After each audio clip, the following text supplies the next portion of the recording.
Sedanten ingkang kula hormati, wabil khusus teng pernah Pak D kawula Ki Haji Muhammad Idris Hamid ingkang sangat berjasa tadi menyelamatkan para pejabat diaturi teng dalam kalian Pak D Idris kersane mboten diamu Pak Sukron niku tak anggap prestasi terbaik di hal ini.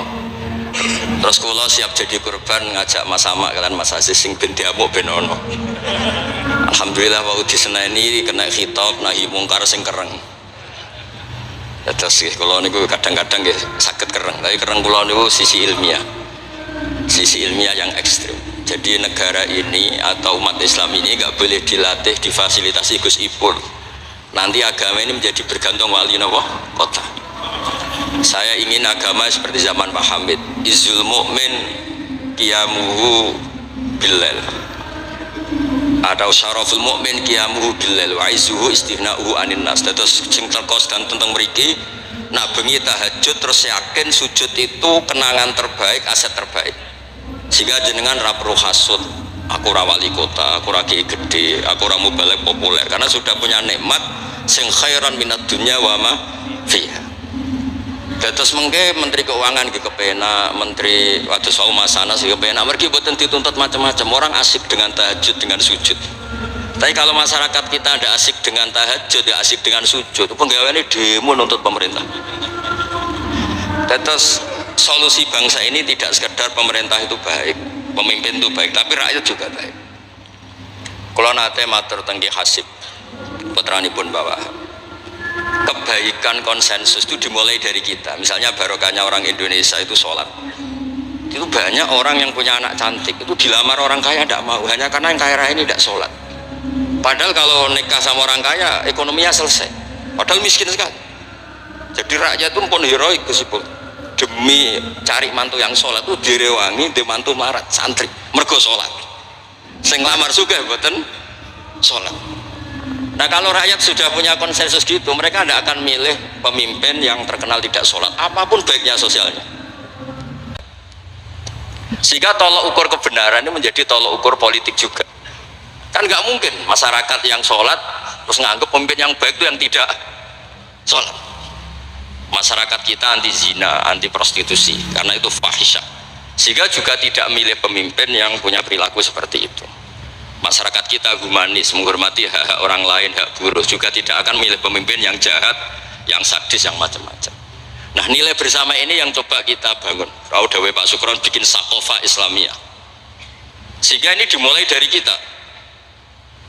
Kemudian barokahnya ilmu, kalau kita sudah senang sujud, saya punya banyak hadis diantara dijelaskan setan itu paling menangis kalau melihat orang mukmin sujud.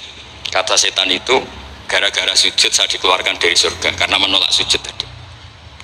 Kalau niku Mbak Idris nanti tentang beberapa daerah yang luar biasa susahnya. Niku barokah buatan bergantung wali kota Pak Ibu. Kalau jadi kiai gede paling nyesal itu satu. Kiai kecil itu di daerah-daerah tertinggal itu mendirikan masjid. Kiai nak pun gede kados kula diundang ning masjid disangoni kas masjid. Wong niku nyesal kula teng Pangeran Montek amen.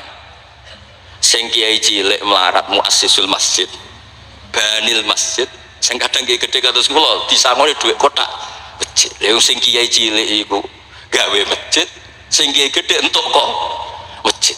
Itu barokahnya ilmu, saya bisa istighfar. Kalau saya tidak punya ilmu seperti itu, tidak punya ilmu warak seperti itu, mungkin bangga untuk sanggup kok kotak masjid niku bangga. Jadi saya mohon dilatih, keilmuan itu dilatih, sehingga barokahnya itu juga nura yamsi bihi finnas. Allah tidak ngendikan nura yamsi fil madaris wala fil muasasa wala fil masajid, tapi yamsi bihi finnas. Teman-teman kita yang di Taiwan, di Amerika, di Eropa itu di Indonesia dilatih sujud, dan sujud itu jadi kebutuhan mereka, mahasiswa, mereka pekerja, mereka pejabat. Kepikiran kalau di Korea ada masjid, di Amerika ada masjid, di Eropa bikin masjid, bikin komunitas pendidikan. Itu kalau dari awal dilatih mendapat, tidak akan jadi, karena dilatih nunggu proposal. Tapi barokahnya mereka dari pikirannya sendiri, nura yamsi bihi finnas. Teman-teman pekerja itu urunan terus bikin apa? Masjid, bikin pendidikan. Terus target kula, target saya itu kepengen tiang Islam itu punya nuroy yamsi bihi finnas. Mereka tersiksa kalau di komunitasnya itu tidak ada tempat sujud. Jangan dilatih, kalau menurut saya jangan dilatih dengan kebesaran-kebesaran itu. Monggo lah kita menikmati tadi ada istilah wali masyhur, ulama terkenal itu buat orang Islam supaya dapat pahala. Piro-piro ngidolakno wali, boten ngidolakno penyanyi dangdut ngoten mawon. Tapi secara hitung-hitungan keilmuan, seolah lagi hitung-hitungan apa? Keilmuan kita ngitung. Kalau semua orang Islam afrodul muslimin gak ada semangat bikin sujud, akhirnya pertama ada tempat sujud di Korea itu yang bikin anak-anak TKI, di Taiwan, di beberapa negara Eropa, bahkan di Amerika pertama yang bawa Islam itu kebanyakan juga orang imigran, punya kebutuhan sujud bikin masjid, padahal zaman itu belum mungkin secara hukum negara Amerika, masih imigran gelap, lama-lama jadi orang terpelajar, lama-lama bahkan jadi yang senator macam-macam. Itu dimulai dari nuro yamsi bi finnas, bukan dimulai dari kebesaran. Lalu kalau nu saja nih rada susah, jadi kiai gede nih susah ya wow, takut saya tidak punya kecakapan lagi bina sing nuro yamsi bi nopo finnas. Oke, bapak kula nu akrab sangat kalian Pak Hamid, karena Pak Hamid sepupu bahasa itu di antara dawuh yang diingat-ingat itu nur aku soleh-soleh ku dhewe kok terus wong sering ngekeki dhuwit. Maksudnya saya soleh-solehnya sendiri untuk taqarrub ila Allah, kok orang ngasih fasilitas nopo duniawi. Makanya terus beliau sakhok sekali karena itu menghilangkan hisab. Jadi itu satu-satunya cara untuk menghilangkan apa? Hisab. Kan kita soleh itu inginnya dapat pahala di akhirat, tapi di Indonesia itu baik, orang soleh pun dapat fasilitas duniawi, menjual kesolehan tuh gampangnya masya Allah, sehingga yang nggak soleh pun pura-pura soleh. Dan itu akhirnya nyuwun sewu jadi materi. Dulu kita nyari ilmu ikhlas, makanya kata Mbak Mun itu jadi santri ikhlas di Bang Kiai kok sakit ya. Kowe nak dadi santri kok kiai sapa mbok cucuk, tapi nek dadi kiai koyo saingan. Karena kayak rival gitu. Jadi ini kalau rilek-rilek mawon, terus yang terakhir ini kalau buatan lami-lami, kalau cerita tentang iltiza dan aklian. Dari sekian hitung-hitungan, kalau sering jagongan kalian Mas Sama, Mas Aziz, dari sekian hitung-hitungan itu yang bisa mengawal Islam ila yaumil qiyamah itu adalah logika, iltiza dan aklian kalau kata kitab Fathul Bari. Karena kalau hukum wujubul akli, kalau kita zaman ngaji itu ada wajib akli, itu ketika kita kecewa itu tetap. Misalnya saya didik Mas Aziz dengan gaya sosial, sekali ada orang yang lebih sosial saya ditinggalkan. Saya didik masyarakat, sekali beda pilihan pilpres saya juga ditinggalkan, karena ini urusan sosial. Tapi kalau dididik iltiza dan akliyah, ini kata kitab Fathul Bari, orang itu tidak bisa mengelak, karena cocok tidak cocok, logika itu tidak terbantahkan. Ya tadi saya kemarin ngaji di sini juga cerita, kenapa ada syahidallah annahu la ilaha illallah satu, wal malaikatu wa ulul ilmi qaimam bil qist. Kesaksian itu hanya ada tiga, satu kesaksiannya Allah tentu gak tertandingi, kedua kesaksian malaikat karena melihat langsung surga dan neraka, ketiga kesaksian ahlul ilmi. Berarti dari unsur makhluk itu nomor satu itu ahlul ilm, ulul ilm. Imam Amudi ketika ditanya, kenapa kamu bisa yakin kalau Allah itu ada? Ya jawabannya gampang, hadil makhlukat maujudah. Ini makhluk ini maujud semua. Bagaimana maujudat khalaqahal adam, bagaimana sesuatu yang maujudat kemudian penciptanya adalah nihilisme, sesuatu yang tidak ada. Sehingga Jubair bin Mut'im ini pemikir Arab top, ketika Nabi baca surat Tur di antara ada ayat am khuliqu min ghairi syai'in, dia langsung Islam.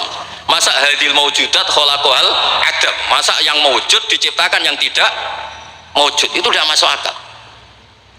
Kemudian ada sulhul Hudaybiyah. Sulhul Hudaybiyah semuanya merugikan Islam, sampai Sayyidina Umar protes, alasna bi Rasulillah alasna alal haqqi wa hum alal batil. Umar itu protes karena di antara perjanjian Hudaybiyah itu kalau orang Islam masuk kafir dibiarkan, kalau orang kafir masuk Islam dikembalikan. Semuanya merugikan Islam, tapi Nabi mau saja. Nabi hanya minta satu hal, ketika sulhul Hudaybiyah nggak ada perang, orang boleh mendiskusikan Islam. Sama siapa teks yang dikatakan Imam Zuhri, fama futiha fil islami fathun kana a'zuma minhu innama kanal kital haisul taqonnas falamma kanatil hudnah wa wadu'atil harbu auzaruha wa amana nas ba'du ba'du fatafawadu fil hadis wal munaza'ah falam yukallam ahadun bil islam ya'qilu syai'an illa dakhala fi.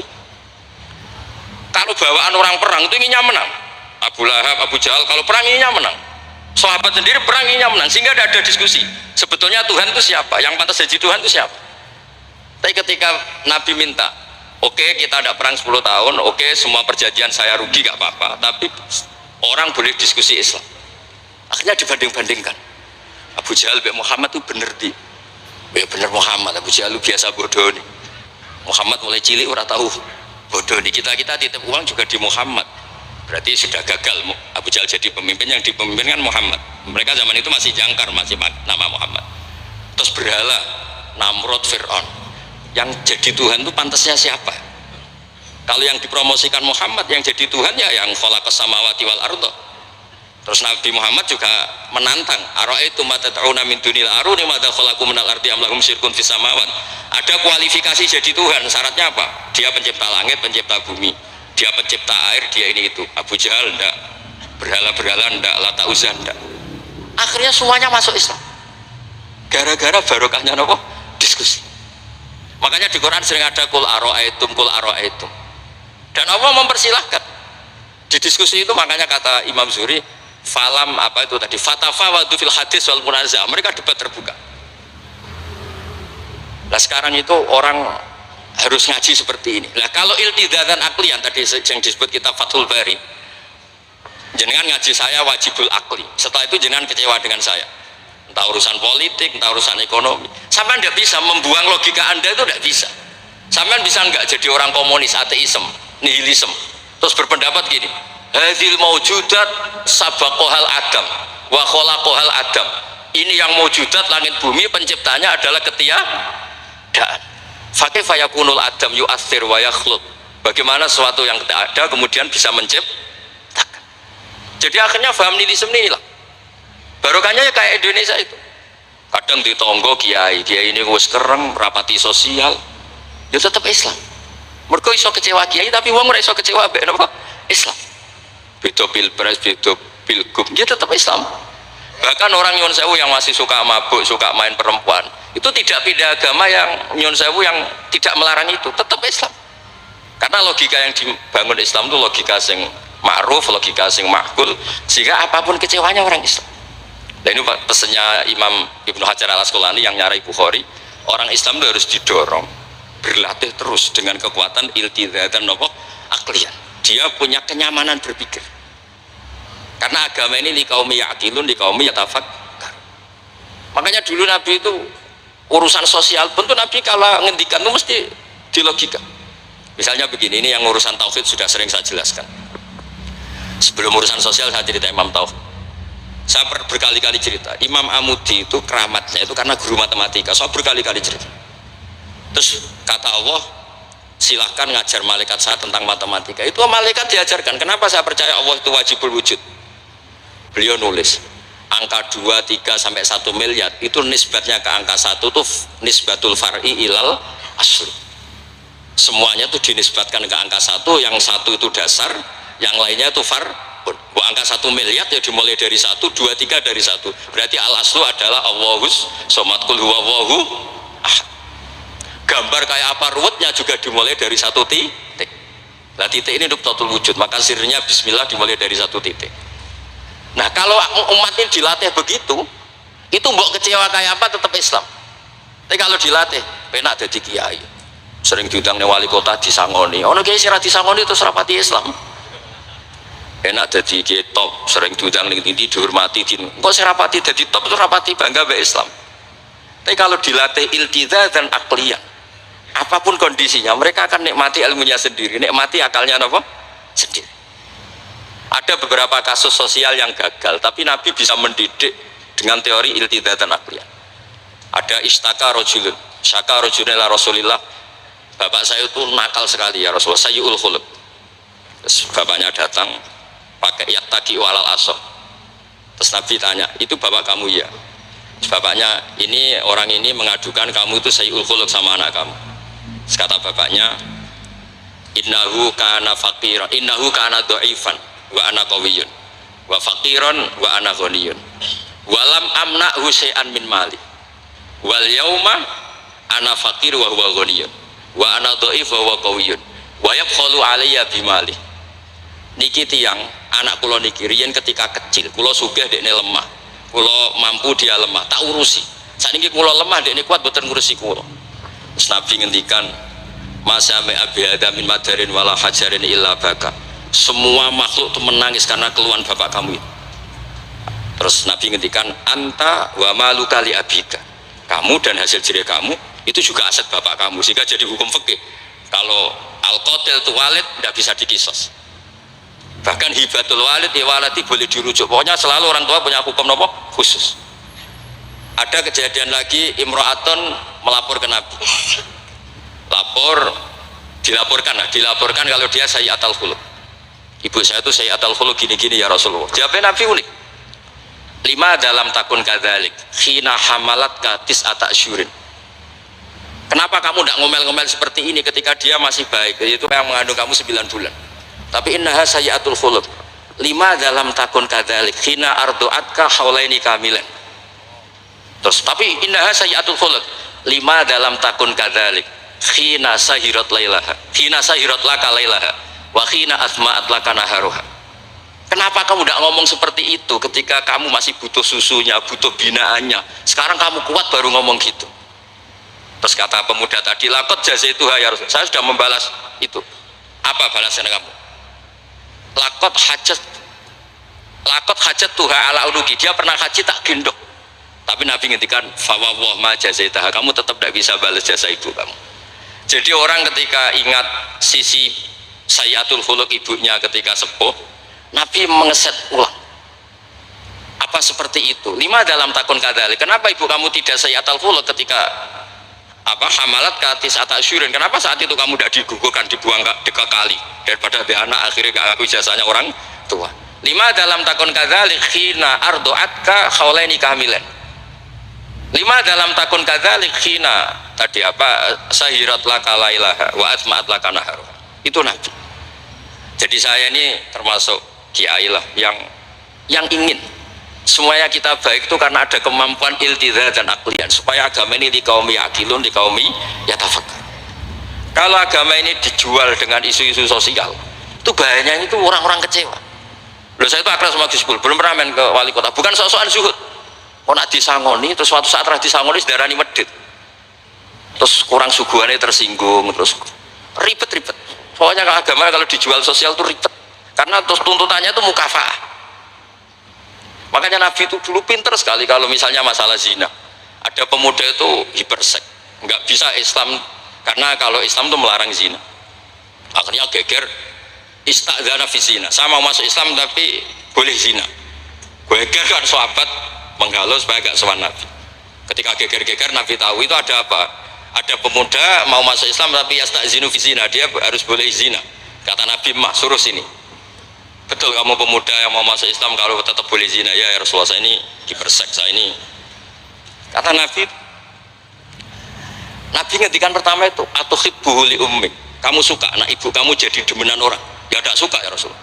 Atuhibbuhu li bintik, kamu suka punya putri yang jadi demenannya orang? Ya tidak suka Nabi. Terus atuhibbuhu li kholatik, atuhibbuhu li ammatik. Terus dia selalu jawab walan nasuhibbuna, semua orang tidak suka kalau ibunya begini, putrinya begini, gini. Terus kata pemuda tadi, demi Allah, saya belum keluar dari majelis Rasulullah, tidak ada sesuatu yang abghada syai'in ilayya min zina, tidak ada sesuatu yang paling saya benci kayak zina, karena diset. Ya sama seperti kita mungkin yang jadi kiai-kiai gede itu dalile al yadul ulya khairun min sufla, tapi prestasi dadi kiai ini entuk ora tau memberi. Ya sama seperti yang jawab Pak Sukron Makmun, dulu kiai-kiai dulu itu berjasa, sekarang kita itu makan apa? Jasa. Jadi ini ya tadi, karena saya ingat betul di antara wasiatnya Mbah Hamid, itu masih sepupunya mbah saya itu ke bapak saya, ke aku itu soleh-solehku dewe tak golek ridane pangeran, tapi wong dihormati koyo ngene. Kadang beliau itu sembunyi karena dengar mau ada orang ngasih uang, itu yang diceritakan abahnya Mas Arwani Pak Taifur. Mbah Hamid itu sembunyi, ditanya sama Pale, kok sembunyi kayak ngopo? Iku ana wong ngenteni aku pengen kei dhuwit. Lah niku kiai-kiai jarang wani crita niku, mergo ya ketoke kok piye. Ndelik ambek wong sing ape ngekeki dhuwit. Mulane kula ana wong medhit iku seneng. Kula niku dadi kiai sing salam tempel iki kathah. 1.000 ya njaluk swarga, 1 juta ya njaluk swarga. Nek Gus Ipul 5 juta njuk dadi presiden, wah malah larang meneh. Mergo logika kula logika sederhana. Nek ana wali santri kok lomo ya tak dhuwit tak nggo apa lah. Riyen Pak Hamid nanti kayak duit macam-macam ini wonten sing tangklet. Itu kan duit yang macam-macam Pak Hamid. Engko ora ono gunane, ya terus dikasihkan fakir miskin. Nah ono wali santri pedhit kula nggih seneng. Ngringakno hisab. Ya ora pesen swarga. Lah itu ilmu namanya. Disenengi wong ya enak, dimediti wong ya enak. Mergo wong 100.000 jaluk swarga atok sena salam templek gak nuntut apa kan? Saya itu pengagum Imam Syafi'i ya karena ilmiahnya. Imam Syafi'i itu ditanya orang. Tadi orang yang cium tangan Anda, yang hormat Anda, di luar tuh ngomel-ngomel ngerasanin Anda. Jawab Imam Syafi'i lucu. Berarti saya wibawa, buktinya depan saya ada berani. Dianggap enteng mohon. Berarti saya wibawa, buktinya di depan saya tidak berani. Ada orang lagi, itu separuh kampung tuh tidak suka kamu. Jawab Imam Syafi'i enak, malah enak arah utang. Berkona seneng macam-macam kan. Man ahsana ilaika faqad qayyadaka wa man asa ilaika faqad atlaqaka. Orang yang baik dengan kamu itu ngikat kamu. Tapi kalau orang yang jelek sama kamu, atlaqaka, membebaskan kamu. Kamu naik Alphard gak perlu monggo nak badhe derek, ora cocok, lewat saja kan. Jadi itu Imam Syafi'i. Jadi dunia itu dianggap enteng saja. Ada seorang Habib alim alama diceritain orang. Dulu saya kaya tuh teman-teman main ke sini, tapi setelah saya jadi kuli pasar gak ada yang main ke sini. Dikandani sama Habib itu malah bagus tuh. Nak kancamu sing sugih tetep nilai kue, malah nonton kue pas dadi pangkul guru pasar. Malah kue isin digo delok-delokan. Jadi monggo sing nampi melarat koncone do mirip malah alhamdulillah. Anak sering dolan malah sampai isin perkara digo delok-delok. Itu ulama dulu. Jadi fenomena sosial itu diamati enteng saja. Makanya kalau sering ngajari, nak bojomu ngamuk sing syukur. Nah kok saged syukur? Malah raja lu blonjo. Nak lagi harmonis malah ngajak ning mall balang malah mahal. Jadi apa ya? Saya tuh ingin keilmuan ulama dulu itu ya kayak hikam. Hikam itu udah ada yang nggak baik. Enteng saja. Mata atoka asyadaka birroh, wa mata mana'aka asyadaka kohroh. Kalau Allah sedang memberi kamu, anggap saja Allah ingin memperlihatkan kalau dia itu al-barur rahim, dat yang baik. Wa mata mana'aka asyadaka kohroh. Kalau Allah tidak mengasih keinginan kamu untuk menunjukkan kalau Allah itu al-kohar, al-jabbar, dat yang nggak bisa diintervensi. Sama di pangeran dirayu sepuh gelem kan sawangannya murahan. Sekali-kali egois, gak dituruti. Makanya wa mata mana'aka asyadaka kohroh. Jadi enak saja, pasti kasih Allah ya Allah itu. Ya, kiai yang sering dongo ya bagus, menunjukkan lemahnya. Tapi banyak juga kiai yang dongo itu sepisan terus sudah. Wa innama yunabbahu man yajuzu alhil ikhfal, yang bisa diingatkan itu orang yang mungkin lupa. Doa kemarin Allah masih ingat, kok tak ingatkan lagi itu gimana? Wong Allah tidak lupa. Kalau nanti ngalami usul niku teng Ka'bah bar donga. Sampai 2 hari pe donga mboten saged. Mergo isin pe pangeran wingi ra yo ijek eling apa tak baleni meneh. Itu jenis wa inna ma yunabbahu man yajuzu alil ikhfal, yang boleh diingatkan orang yang potensi lupa. Padahal Allah tidak lupa. Jadi makomnya wali itu ada yang seneng donga, dalil iftiqori wa tirori, ada yang enggak suka. Enggak sukanya bukan karena enggak mau doa. Karena doa yang kemarin-kemarin sudah dicatat dan Allah tidak akan apa? Lupa. Terus kalau suwun lah, ada iltizazan aklian dalam semua proses beragama kita, sehingga agama ini tidak dipertaruhkan sama hukum-hukum apa sosial. Ya misalnya kawin, nah sampean kawin kadang dibojo macam-macam. Sampean nak eling kawin sunah Rasul, aghdulil basar wa ahsanul farji, selesai. Karena itu menguntungkan kita jadi ahsanul farji. Bisa mengekang kita dari zina. Tapi kalau sampean kawin, nak bojone ramah seneng, nak bojone sayang seneng. Padahal orang pati sayang, kan sering kecewa. Mulang juga gitu kata Mbah Mun, kowe mulang niati merintahi pangeran. Jadi santri paham ra paham ya seneng. Tapi nak sampean mulang kepen paham no jebule santri murah paham. Kan gelok.